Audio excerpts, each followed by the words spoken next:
Have you ever listened to an album and absolutely hated it on the first listen, but after having it stuck in your head for a couple of days, you re-listened to it and loved it? It seems to happen to me quite often with all my favorite albums. The problem is that because most albums are designed to be replayed more than once, the first listen of a project can be detrimental to a project's sales. A first listen can be so bad that it leads people to trashing an album that isn't really that bad, or even albums that are really good. I feel like that's what happened with Don Toliver and his album Life of a Don that he released back in 2021. I consider Life of a Don to actually be one of my favorite albums from the past few years, and Don Toliver to be one of my favorite artists currently making music. Yet, when I have watched reviews and reactions to when the album first came out, the response is mostly negative. Now, I want to cover the problem of music reviewers in a separate video down the line, but right now I want to go through a brief reintroduction of Don Toliver and the Life of a Don to hopefully breathe new life into the project. I'm also going to give this warning now. I'm not a music expert, as the channel name indicates. This isn't going to be an extremely technical dissection of Don Toliver's music, and at some points I'm probably going to sound like an idiot. But I don't really care if I'm honest, so let's get into it.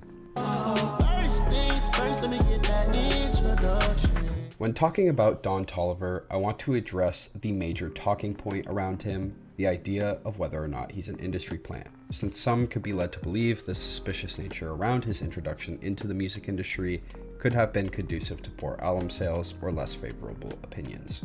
Now, there is a traceable history of Don's music. I do remember seeing clips of Don trying to get Jay-Z to listen to his mixtape while on the street, a la J. Cole, but besides that, the way in which he got the Can't Say feature off of Travis Scott's album definitely reeks of industry plant, and he most likely is one.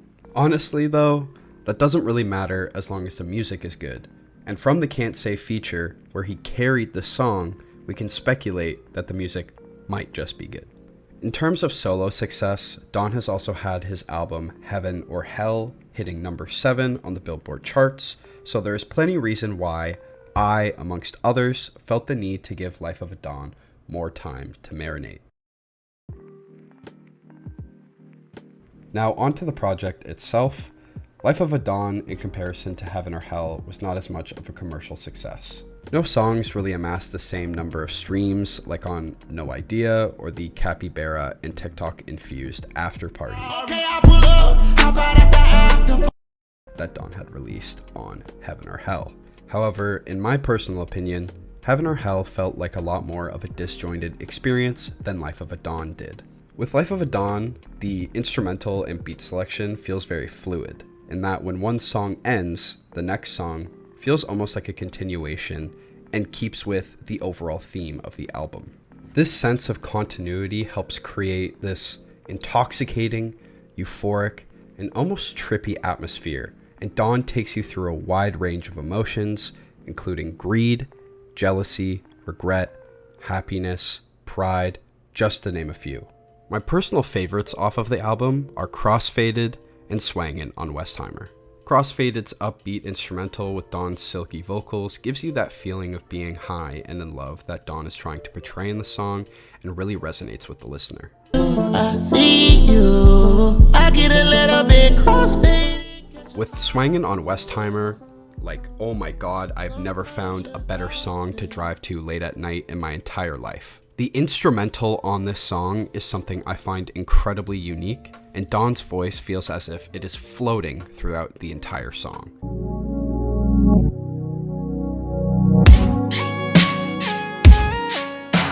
It is something I can't really find a comparison for within other music. Now, is this album lyrically impressive? I would say yes and no. But if you're gonna listen to artists like Kid Cudi and Don Toliver for next level lyrical ability, you're looking in the wrong spaces. Their music is much more about how it makes you feel. However, that isn't to say that some of the lyrics aren't really funny off of this album, and I want to highlight a couple really quick, such as on Get Throwed. In a benzo, jamming pop smoke, got a Spanish bitch on me like a poncho. And also practically any of Baby Keem's verses off of Outer Space. They're absolutely hilarious. Now, is this album perfect? No. Is any album perfect? Probably not. In previous generations, there was a lot higher criteria for what categorized an album in hip-hop as being good. There had to be good and thought-provoking lyrics, a good instrumental, good consistent messaging, etc.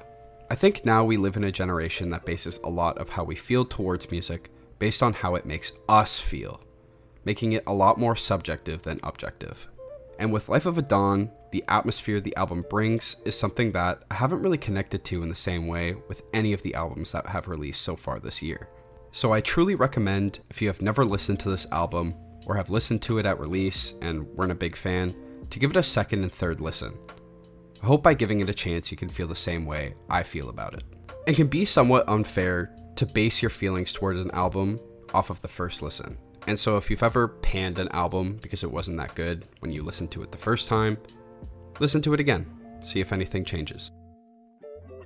Now, to go into a controversial opinion, in the replication of iconic duos, I'm just going to say now that I think Travis Scott and Don Toliver are a new age version of Kanye West and Kid Cudi, with Don Toliver being, in my opinion, the closest thing to Kid Cudi that we'll see in music for the next few years.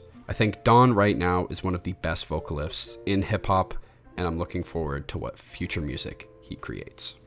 Feel free to leave in the comments your opinion on Don Toliver's music or anything that I've mentioned in this video. If you did enjoy the video, please consider liking the video and maybe subscribing if you want to see more content like this, and thank you so much for watching.